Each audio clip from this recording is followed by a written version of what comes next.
ஒரு செல் ஒரு இடத்துலேருந்து இன்னொரு இடத்துக்கு போகுதுனாலே அதுக்கும் குளுக்கோஸ் சர்க்கரை வந்து கண்டிப்பாக தேவைப்படும். அதாவது மரபு ரீதியாக மூதாதையர்களிருந்து வர்றதும் இருக்குது, நம்மளுடைய தவறான உணவு பழக்கங்களாலையும் வரக்கூடியதாகவும் இருக்குது. செரிமானத்துக்கும் சர்க்கரை நோய்க்கும் நெருங்கிய தொடர்பு இருக்கிறதுனால நீங்கள் முடிஞ்ச வரைக்கும் செரிமானத்துக்கு எவ்வளோ குறைவான வேலையை கொடுக்குறீங்களோ அவ்வளோக்கு அவ்வளோ நல்லது. சர்க்கரை நோயிலே 2 ரகம் இருக்குது. ஒன்று மதுமேகம், எல்லாருக்கும் தெரிஞ்சது. இன்னொன்று பிரமேகம். மேக்ஸிமம் இது யாருக்குமே தெரியாது. இப்போ மதுமேகத்துக்கும் பிரமேகத்துக்கும் என்ன வித்தியாசம்? 2. நம்மளுடைய இந்த சர்க்கரைங்கிற இந்த பிரச்சனை ஏன் வருது, எதனால் வருது, முதல்ல சர்க்கரைனா முதல்ல அடிப்படையில் என்ன? சர்க்கரை நோயை உணவு பழக்கங்களில் வச்சு நம்மளால் சரி செஞ்சுக்க முடியுமா? எனக்கு கண் பிரச்சனையிலேருந்து கால் பிரச்சனை வரைக்கும் உடம்புல இருக்கக்கூடிய வலிகள்லேருந்து எல்லாமே அதிகமாக இருக்குது. இதுக்கு உண்மையிலேயே நிரந்தர தீர்வு இந்த உலகத்தில் இருக்கக்கூடிய எல்லா மருத்துவத்திலும் இருக்கா இல்லையா? இதை நமக்கு கொடுக்குறாங்களா கொடுக்கலையா? இந்த கேள்விகளுக்கான பதில் தான் இந்த பதிவு. நம்ம சாப்பிட்ற எல்லா உணவுகளுமே சர்க்கரை தான். நீங்கள் ஒரு சாப்பாடு எடுத்து வாயில் போட்டு மென்று முழுங்குறீங்கனாலே அது எல்லாமே சர்க்கரை தான். அப்போது இந்த சர்க்கரை அப்படிங்கிற விஷயம் என்ன அப்படின்னு பார்த்தீங்கன்னா, நம்ம சாப்பிட்ட உடனே அது வந்து குளுக்கோஸாக மாறுது. குளுக்கோஸாக மாறினா தான் அது வந்து நம்ம செல்களுக்கு எனர்ஜி கொடுக்கக்கூடியது. நம்ம செல்கள் சரியாக இயங்குறதுக்கும் அதுதான் ரொம்ப முக்கியம். அடுத்தது வந்து பார்த்திங்கன்னா, இதுதான் வந்து செல்களுக்கு ஃபியூயலாகவும் வேலை செய்கிறது, எரிசக்தியாகவும் இருக்கிறது.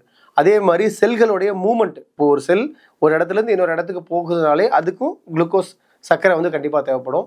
அடுத்தது வந்து பார்த்திங்கன்னா, உறுப்புகளுடைய நல்ல ஆரோக்கியமாக இருக்கணும், உறுப்பு நல்லா செயல்படணும் அப்படின்னா அதுக்கும் குளுக்கோஸ் தேவைப்படும். அடுத்தது இந்த உடலுடைய வளர்ச்சிதை மாற்றம், மெட்டபாலிசம் நல்லா இருக்கணும் அப்படின்னாலும் அதுக்கு சர்க்கரை தேவைப்படும். அடுத்தது நமக்கு நல்ல மூளையில் வந்து நல்ல மெமரி பவர் இருக்கணும், நம்ம ஒரு விஷயத்த பார்க்குறோம் அப்படின்னா அதுக்கு லேர்ன் பண்ணணும், நமக்கு நிறைய கற்றுக்கணும் அப்படின்னு நம்ம விஷயம் இருந்தாலும் அதுக்கும் குளுக்கோஸ் தேவைப்படும். இப்போ உதாரணத்துக்கு, இப்போ நீங்கள் சாப்பிட்ற சாப்பாடுலேருந்து குளுக்கோஸ் வந்து போதுமான அளவு இந்த உடம்பு வந்து இருக்குது அப்படின்னா, எக்ஸ்ட்ராவாக இருக்கும் இல்லையா குளுக்கோஸு, அதையெல்லாம் என்ன பண்ணணும்னா கிளைக்கோஜனாக ஸ்டோர் பண்ண ஆரம்பிக்கும். இந்த கிளைக்கோஜனோட வேலை என்ன அப்படின்னு பார்த்தீங்க அப்படின்னா, உதாரணத்துக்கு நீங்கள் உங்களுக்கு கடுமையான பசி எடுக்குது, கொஞ்ச நேரத்தில் பாருங்கள் உங்களால் அந்த உணவுப் பொருளை சாப்பிட முடியாமல் இருக்கும். வேலை காரணமாக சாப்பிடாமல் இருக்கலாம், சூழல் காரணமாகவும் சாப்பிடாமல் இருக்கலாம். அப்போ அந்த நேரத்தில் அந்த பசியை வந்து போக்குறது எது அப்படின்னு பார்த்தீங்கன்னா, இந்த உடல் குளுக்கோஸை வந்து கிளைக்கோஜனாக ஸ்டோர் பண்ணி வச்சிருக்கு இல்லையா, அதுதான் உங்களுடைய அந்த நேரத்தில் வந்து அந்த பசியை வந்து போக்கி அந்த நேரத்தில் உங்களை நியூட்ரலாக வச்சுக்கிறது. ஸோ ஒரு குறிப்பிட்ட ஸ்டேஜுக்கு அப்புறம் இந்த உடலால் குளுக்கோஸை கிளைக்கோஜனாக ஸ்டோர் பண்ணி வச்சது போக எக்ஸ்ட்ராவாக இருக்குது குளுக்கோஸு அப்படின்னா அதுதான் வந்து சர்க்கரையாக நமக்கு மாறுது. குறிப்பாக இது மெயினாக வந்து பார்த்திங்கன்னா, இது ஹெரிடிட்ரியா, அதாவது மரபு ரீதியாக மூதாதையர்களிருந்து வர்றதும் இருக்குது. 2வது நம்மளுடைய தவறான உணவு பழக்கங்களாலையும் வரக்கூடியதாகவும் இருக்குது. இதுதான் இன்றைக்கி வந்து பெரும்பான்மையான மக்கள்கிட்ட இருக்கக்கூடிய இந்த சர்க்கரைங்கிற அந்த விஷயத்துக்கான அடிப்படை காரணம் இதுதான். 2வது வீடியோ ஆரம்பத்திலே சொல்லியிருந்தேன் இல்லையா, மதுமேகம் எல்லாருக்கும் தெரிஞ்சது தான். இதுதான் மதுமேகம்னு எல்லாருக்குமே தெரியும். அது என்ன பிரமேகம் அப்படின்னா, மதுமேகம் வந்து மரபு ரீதியாகவும் நம்ம உணவு பழக்கங்கள் தவறாக இருக்கிறதன் மூலியமாகவும் மன உளைச்சல் காரணமாகவும் வரக்கூடியது தான் மதுமேகம். பிரமேகம் அப்படிங்கிறது என்னன்னு பார்த்தீங்கன்னா, ஒரு ஆண் ஒரு பெண் கிட்ட போய் இருக்கும்போது அந்த பெண் சுகாதாரமான சூழ்நிலையில் இல்லாத பல ஆண்களோட உடலுறவு வச்சுருந்தாங்க அப்படின்னா அவர்களுக்கு பெண் உறுப்பில் கிருமி தொற்று ஏற்படும். அந்த கிருமி தொற்று ஏற்படுது இல்லையா, அந்த கிருமி தொற்று ஏற்பட்ட பெண்ணோட இன்னொரு ஆண் வந்து போய் இணை சேர்றாங்க அப்படின்னா அவங்களுடைய ஆணுறுப்பில் தொற்று ஏற்பட்டு அது வந்து சிறுநீரகத்தை பாதிச்சு. எப்படி சிறுநீரகத்தை பாதிக்கும்? எங்க ஆணுறுப்புக்கும் சிறுநீரகத்துக்கும் என்ன சம்மந்தம் அப்படின்னு கேட்டிங்கன்னா, சிறுநீரகம் முடியக்கூடிய இடமும் அந்த வளைஞ்சு வரும் பாருங்க, கீழே நரம்பு மாதிரி 2 நரம்பு வரும், அது முடிகிற இடமும் ஆணுறுப்பு தொடங்கக்கூடிய இடமும் ஒன்று தான். சிறுநீரகத்தோட எண்டு பாயிண்ட்டும் ஆணுறுப்போடைய ஸ்டார்டிங் பாயிண்ட்டும் ஒரே இடத்துல இருக்கிறதுனால இங்கே இருக்கக்கூடிய கிருமிகள் நேரடியாக வந்து சிறுநீரகத்துக்குள்ளே போய் சிறுநீரகத்தை பாதித்து அதன் மூலிமா உடம்புல ரத்தத்தை, ஏன்னா சிறுநீரகத்தோட வேலை என்ன, ரத்தத்தை சுத்தகரிக்கிற வேலையும் இருக்குது. அப்படிங்கிறப்ப அசுத்தமான ரத்தம் இது போய் கணையத்தை பாதித்து அவங்களுக்கு சர்க்கரையோட அளவு ரொம்ப கடுமையாக இருக்கும். இவர்கள் மதுமேகத்துக்கான மருத்துவமோ உணவு பழக்கங்களையோ கடைபிடிச்சாங்க அப்படின்னா அது அவங்களுக்கு 1% கூட வேலை செய்யாது. நல்லா பாருங்கள், இந்த மாதிரி கிருமி தொற்றால் ஆணுறுப்பில் வந்து இன்ஃபெக்ஷன் இருக்கும், ஒரு பூஞ்சா மாதிரியோ அங்கங்கே சிவப்பாக டாட்டாக இருக்கும். இது எல்லாமே இதனால தான் ஏற்படுது. மெயினாக வந்து அது விலை மாதுகள்கிட்ட மட்டும்தான் போகணும் இல்லை, மனைவியோட மாதவிடாய் நாட்களில், குறிப்பாக மனைவியோட மாதவிடாய் நாட்களில் உடலுறவு வச்சுக்கிட்டாலும் அங்கேயும் இன்ஃபெக்ஷன் ஏற்படும். இல்லைன்னா ஓரின சேர்க்கையாளர்கள் ஆசன வாயுவில் செக்ஸ் வச்சுக்கும் போதும் அங்கே வந்து இருக்கக்கூடிய கிருமி தொற்றாலையும் அந்த ஆணுறுப்பில் இன்ஃபெக்ஷன் ஏற்பட்டு சர்க்கரையாக மாற ஆரம்பிக்கும். இந்த மாதிரி மக்களுக்கு தெரியாத ஒரு பக்கம் இருக்குது சர்க்கரைக்கு. என்ன அப்படின்னா, இவர்கள் மதுமேக மருந்துகளை வாங்கி சாப்பிடுவாங்க, அங்கே 1% கூட அங்கே வேலையே செய்யாது.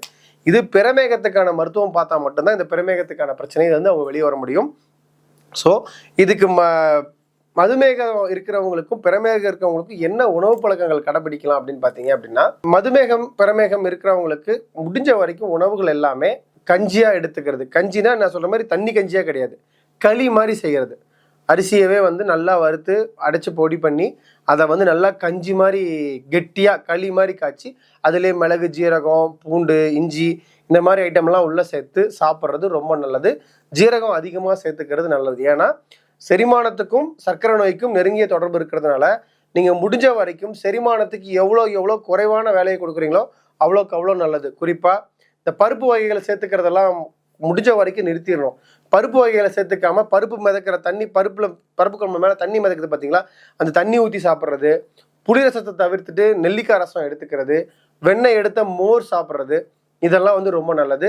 குறிப்பாக பேக்கெட் ஐட்டம்ஸ் நிறுத்துறது, இதெல்லாம் சாப்பிடாம இருந்தீங்க அப்படின்னா கஞ்சி வடித்த சாதம் ரொம்ப ரொம்ப நல்லது. கஞ்சி வடிச்சிருக்கணும், வடித்த சாப்பாடு சாப்பிட்றது நல்லது. ஸோ இந்த மாதிரியான விஷயங்களை ஃபாலோ பண்ணுறது, குறிப்பாக பாதாம், பிஸ்தா, முந்திரி இந்த மாதிரியான உணவுகள் எல்லாமே நீங்கள் சாப்பிட்றீங்க அப்படின்னா அந்த அளவுக்கு நீங்கள் வாக்கிங் போயிட்டு வந்துட்டு கடுமையான உடல் உழைப்பை கொடுத்துட்டு தான் நீங்கள் இந்த உணவுகள் எடுத்துக்கணும். வெறுமனே நான் உட்காந்துருக்கேன், உட்காந்து சிஸ்டம் பார்ப்பேன், வீட்டில் வேலையை பார்ப்பேன், கார் ஏறி வெளியில் போவேன், வெளியில் நான் சும்மா சாதாரணமாக வெளியில் போயிட்டு வருவேன், வீட்டுக்கு வருவேன், சாப்பிடுவேன், தூங்குவேன் இருந்தீங்கன்னா நீங்கள் செரிமானத்துக்கு அதிகமான சில வேலை வைக்கக்கூடிய உணவுகளை சாப்பிடவே கூடாது. இப்போ பருப்பு, முட்டை, கோழி, மீன் இதெல்லாம் அதிக சத்துள்ள பொருள் தானே, இதெல்லாம் நான் சாப்பிடணும் தானே, சாப்பிட்டா தான் நான் சத்தாக இருக்க முடியும். 100க்கு 100% நீங்கள் கேட்குற கேள்வி வந்து ஃபேக்ட்டு. ஆனால் அந்த உணவு செரித்து உங்கள் உடம்புக்கு எனர்ஜியாக மாற்றுற அளவுக்கு நீங்கள் என்ன உடல் உழைப்பு கொடுத்துருக்கீங்க அப்படிங்கிற கேள்விக்கு உங்ககிட்ட என்ன பதில் இருக்குது? கண்டிப்பாக கிடையாது. அப்படிங்கிறப்ப செரிமானத்துக்கு ரொம்ப குறைவாக கொடுக்கக்கூடிய காய்கறிகளையும், கொய்யாக்காய் எடுத்துக்கிறது பெஸ்ட்டு, பப்பாளி கொஞ்சம் எடுத்துக்கிறது பெஸ்ட்டு. அடுத்தது வந்து பார்த்தீங்க அப்படின்னா கீரை வகைகளை சாப்பிட்றத விட கீரை சூப்பாக எடுத்துக்கிறது இன்னும் நல்லது. இதுதான் சர்க்கரை நோயாளிகளுக்கு நான் சஜஸ்ட் பண்ணுற ஒரு பேலன்ஸ்டு டயட்டு. சரி, இதுக்கு என்னதான் தீர்வு அப்படின்னு பார்த்தீங்கன்னா, மதுமேக நோயாளிகள் மதுமேகத்துக்கான மருத்துவம் எடுக்கிறதுக்கும் பிரமேக நோயாளிகள் பிரமேகத்துக்கான மருத்துவம் எடுக்கிறது மட்டும்தான் இதுக்கு ஒரே ஒரு தீர்வு. மதுமேக நோயாளிகள் இயற்கையான முறையில் இருக்கக்கூடிய உணவுகள், பாரம்பரிய அரிசிகள், அந்த காலத்துல ஏன் 100 வயசு வரைக்கும் வாழ்ந்தாங்கன்னா அவங்க சாப்பிட்ட சாப்பாடு அந்தளவுக்கு நல்ல சாப்பாடு, அந்த உணவுப் பொருட்கள் இன்னும் விற்கிது. அந்த உணவுப் பொருளுக்கு மாறணும். அடிப்படையில் இருக்கக்கூடிய உணவுலேருந்து எல்லாத்தையுமே மாற்றும் போது சர்க்கரை நோயோட தாக்கத்துலேருந்து நிறையாவே வெளியே வரலாம். அடுத்தது வந்து பார்த்தீங்க அப்படின்னா பிரமேக நோயாளிகளுக்கு சித்த மருத்துவத்தில் தான் தீர்வு உண்டு. 100க்கு 100% சித்த மருத்துவத்தில் தான் அவங்களுக்கு அந்த தீர்வு கிடைக்கும். அடுத்தது வந்து பார்த்தீங்க அப்படின்னா இந்த மருத்துவம், சித்த மருத்துவத்திலையும் பார்த்தீங்கன்னா சர்க்கரை நோயாளிகள் நிறைய பேர் வந்து என்ன பண்ணுறாங்கன்னா ஆரம்பகட்ட காலங்கள்லேயே நம்ம வந்து மாற்று மருத்துவத்துக்கு போயிடலாம் அப்படின்னு சொல்லி நிறைய பேர் மாற்று மருத்துவத்துக்கு வந்து அவங்க உடல்ல இருந்து அப்படியே மெயின்டைன் பண்ணிக்கிறாங்க. ஸோ சர்க்கரை நோய் வந்தவர்கள் இனி வந்து அவங்களோட உடம்பை வந்து ரொம்ப கவனமாக பார்த்துக்கணும். சர்க்கரை நோயே என் வாழ்க்கையில் வரக்கூடாது அப்படிங்கிறவங்களுக்கு மரபு உணவுகளும் மரபு வாழ்வியல் மட்டும்தான் அதுக்கு ஒரே தீர்வு. அப்போது உணவு பற்றின புரிதல்கள் நம்ம அதிகமாக வளர்த்துக்கிட்டோம் அப்படின்னாலே, அடுத்த தலைமுறைக்கு இந்த புரிதலை அதிகமாக வளர்த்து கொடுத்தோம்னாலே இந்த சர்க்கரை மாதிரியான கடும் நோயாளி ஆகிறதுலேருந்து அடுத்த வர தலைமுறையை காப்பாற்ற முடியும் நான் நம்புறேன். மேலும் உங்களுக்கு ஆண்மை சார்ந்த தகவல்களுக்கு நம்ம பகலவன் சித்தா ஹாஸ்பிட்டலுடைய சேனலை நீங்க ஃபாலோ பண்ணுங்க. உங்களுக்கு தரமான சரியான மருத்துவம் கிடைக்கணும் அப்படின்னாலும் நீங்க இது பண்ணலாம்.